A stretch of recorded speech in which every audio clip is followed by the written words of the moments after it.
देखिए, अब यह स्पष्ट हो गया है इसलिए कि पेंगुइन ने भी साफ साफ कह दिया है कि उनकी ओर से किसी तरीके का इस तरीके का कोई पुस्तक प्रकाशित नहीं हुआ है। दूसरी तरफ जनरल नरवणे ने भी पेंगुइन के दावे की पुष्टि कर दी है। अब ये राष्ट्रीय सुरक्षा से जुड़ा बेहद संवेदनशील मसला है और ये बड़ी वजह थी कि लोकसभा अध्यक्ष ने राहुल गांधी को अनुमति नहीं दी थी। सनसनी पैदा करने की जो प्रवृत्ति है राहुल जी की, जो भारत और चीन के संवेदनशील रिश्ते हैं और जिस तरह से एक अप्रकाशित पुस्तक के कुछ अंशों के आधार पर वो जिस तरह के दावे कर रहे थे, स्पष्ट है कि ये राष्ट्रीय सुरक्षा से खिलवाड़ का मसला है। देखिए, संख्या बल तो सत्ता पक्ष के पास है, इससे कहीं किसी तरीके का कोई प्रश्न नहीं उठता है, लेकिन इतनी बात तय है कि विपक्ष जिस दयनीय अवस्था में पहुंच गया है, राहुल गांधी ने जिस तरह से अब सनसनी पैदा करने की प्रवृत्ति की वजह से विपक्ष को खलनायक की भूमिका में लाकर के खड़ा कर दिया है। इसलिए निसंदेह ये राहुल जी के कांग्रेस के लिए तो एक गंभीर प्रश्न है ही है। जो विपक्ष है उनके लिए भी एक बड़ा सवाल है कि क्या राहुल गांधी के ऐसे अविवेकपूर्ण निर्णयों के साथ वो खड़े रहेंगे या राष्ट्रीय सुरक्षा के मसले पर वो कोई अलग से स्टैंड लेंगे। बीजेपी ने जिस तरीके से ये पुस्तक जो था वो फर्जी किताब है, उसके जरिए राष्ट्रीय सुरक्षा पर संदेह जताने राहुल गांधी से माफी की मांग की है।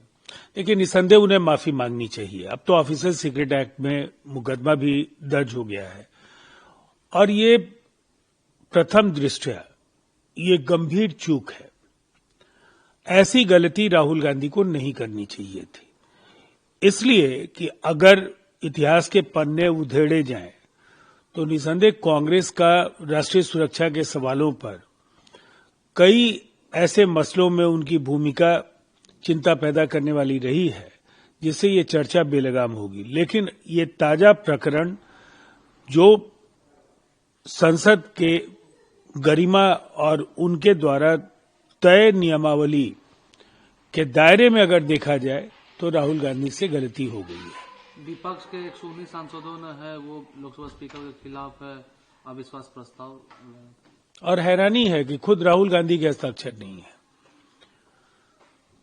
तो मुझे ऐसा लगता है कि अब लोकसभा अध्यक्ष ने भी कहा है कि जब तक ये पूरी कार्रवाई संपन्न नहीं होगी वो लोकसभा के सत्र में भाग नहीं लेंगे। 10 अप्रैल तक इस सत्र का कार्यकाल है और जब भी इसकी अनुमति मिलती है तो निसंदेह एक बार फिर करारा झटका राहुल जी और समस्त विपक्ष को लोकसभा के फ्लोर पर मिलने जा रहा है। बंगाल में है अंतिम पोस्ट है वो SIR का, वो 28 फरवरी को प्रकाशित किया जाएगा। अब निसंदेह जो भी है तौबा TMC को मचाना था उन्होंने मचाया, लेकिन SIR का अब ये अभियान जो बिहार में सफलतापूर्वक संपन्न हुआ, अब देश के 5 राज्यों में जहां इस वर्ष चुनाव होने हैं वहां भी बंगाल समेत ये संपन्न होगा और चुनाव के नतीजे बिल्कुल साफ साफ बताएंगे कि अब TMC की वापसी नहीं होने जा रही है। तेजस्वी यादव है, कल उन्होंने कहा है कि बिहार में अपराध में वृद्धि हो गया, लगातार बच्चे के साथ घटना घट रही है, कई मामले नीट जैसे कई मामले हुए लेकिन अभी तक सरकार कुछ नहीं है। देखिए, राज्य सरकार ने बिहार के मुख्यमंत्री नीतीश कुमार जी के नेतृत्व में कानून व्यवस्था को लेकर के कभी भी कोई नरमी नहीं बरती है। ये दौर तेजस्वी यादव जी के माताजी और पिताजी का नहीं है जब अपराधी खुलेआम घूमते थे, खुले सांड की तरह घूमते थे।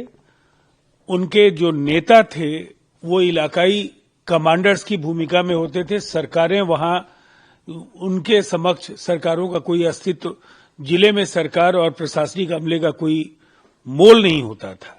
जो भी फैसला लेना चाहते थे वो आरजेडी और आरजेडी समर्थित लोग लेते थे। हालात बदले हैं और निसंदेह अगर कहीं भी कोई हत्या या किसी तरीके के आपराधिक घटना की सूचना मिलती है, पुलिस बल सक्रिय होता है और घटनाओं पर गहन अनुसंधान केवल नहीं होता है, अपराधी जेल की सलाखों के पीछे जाते हैं, इसीलिए ये केवल सियासत से प्रेरित बयान है। जिस तरीके से आरजेडी है ऑफिशियल पेज से उन्होंने ट्वीट किया है और जो सदन के अंदर मुख्यमंत्री ने जो बयान दिया उसको लेकर अब बुढ़ा लोफर बोल रहे हैं, पागल तक बताया जा रहा है मुख्यमंत्री नीतीश कुमार को। अब ये जंगल राज वालों की पार्टी है, उनका ट्विटर हैंडल भी उनके ही मानसिकता का परिचायक है।